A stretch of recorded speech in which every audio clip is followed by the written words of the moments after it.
GS Hindi की ओर से आप सभी का स्वागत है। आइए अब जानते हैं कि बेड क्विलिंग क्या है और ये न्यूज़ में क्यों है। एक 18 साल की लड़की जो कि टीबी जैसी बीमारी से जूझ रही है, उसके पिताजी ने दिल्ली हाईकोर्ट के अंदर गुहार लगाई है, जिसकी वजह से बेड क्विलिंग नाम आज न्यूज़ में है। और इस लड़की को बेड क्विलिंग की डोजेस देने से मना कर दिया गया है, क्योंकि यह दिल्ली की डोमिसाइल, इसके पास दिल्ली की डोमिसाइल नहीं है। आइए जानते हैं बेड क्विलिंग क्या है। बेड क्विलिंग एक एक्टिव सब्सटेंस है टीबी ड्रग के अंदर, जो जिसको कि सिरतुरो के नाम से जाना जाता है। और बेडाक्विलीन को केवल एमडीआर टीबी, जो कि मल्टी ड्रग रेसिस्टेंट टीबी के पेशेंट होते हैं, उनको दिया जाता है। और उस स्थिति में दिया जाता है जब बाकी सारे ड्रग्स, बाकी सारी दवाइयां एमडीआर टीबी के लिए फेल हो जाती है, मल्टी ड्रग रेसिस्टेंट टीबी के लिए फेल हो जाती है। ये ड्रग काम कैसे करता है, आइए इसके बारे में जानते हैं। ये जो बेडाक्विलीन है, बेडाक्विलीन मायोबैक्टीरियम ट्यूबरक्लोसिस जो बैक्टीरिया है, उसके अंदर एक एंजाइम होता है एटीपी सिंथेज। एटीपी का मतलब होता है एडेनोसाइन ट्राइफॉस्फेट। यह एंजाइम बैक्टीरिया के लिए ऊर्जा जनरेट करता है, एनर्जी जनरेट करता है।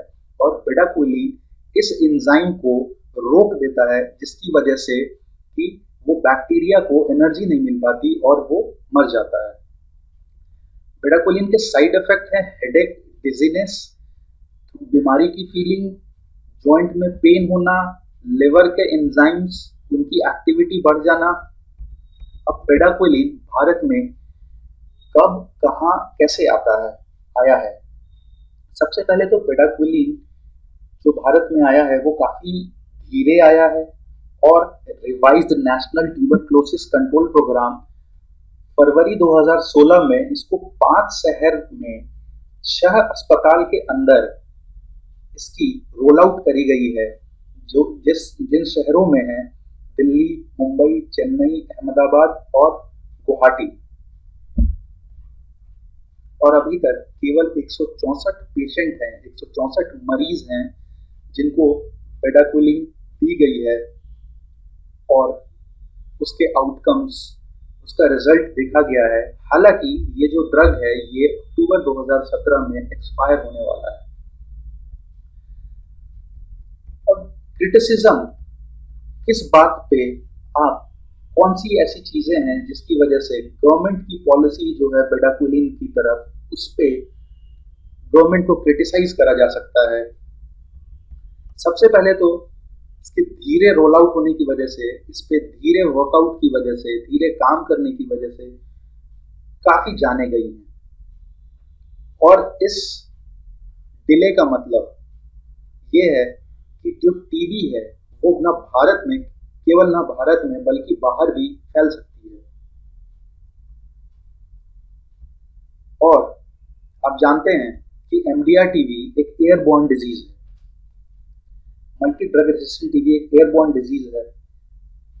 तो इसको अगर जितनी जल्दी सही नहीं करा जाता, उतनी दिक्कत न केवल भारत के लिए है बल्कि आसपास के देशों के लिए भी है, जो कि यहाँ पे काफी ज्यादा चांस है कि ये बीमारी बाहर फैल जाए।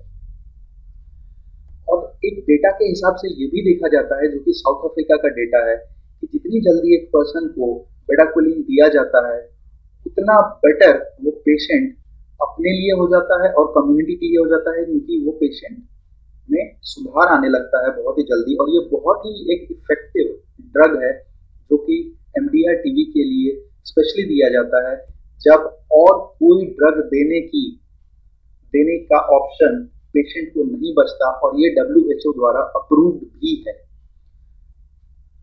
तो आज बेडाक्विलीन के ऊपर चर्चा यही हम समाप्त करते हैं। जीएस हिंदी की टीम फिर से आपका स्वागत करती है। धन्यवाद। और हमारे इस वीडियो को ज़्यादा से ज़्यादा फैलाने की कोशिश करें, ताकि जो लोग ज़रूरत में हैं, जो लोग एग्ज़ाम की तैयारी कर रहे हैं, उनको मदद मिल सके।